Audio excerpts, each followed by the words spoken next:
This is nice!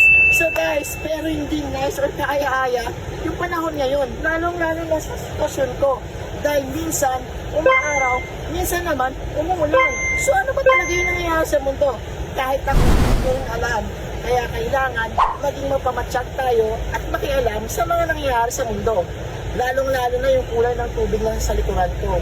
Guys, nakikita nyo, medyo cloudy na, light brown or brown, or kahit anong kulay yung nakikita nyo.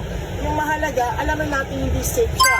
Kaya, yung sitwasyon ko, yung isip, yung gagawin na lang natin, is mas maganda para maging ligtas, ay huwag tayong maligo or huwag na tayong tumawid pa. Dahil baka mamaya, hindi natin alam na umuulan din pala doon sa ibang lugar, kaya matinisin na mapumaha. Kaya para ligtas tayo at iwas sa una at iwas sa mga trahedyang pangyayari, ay alamin natin kung ano ba ang mga simple tips or mga safety tips na dapat gawin.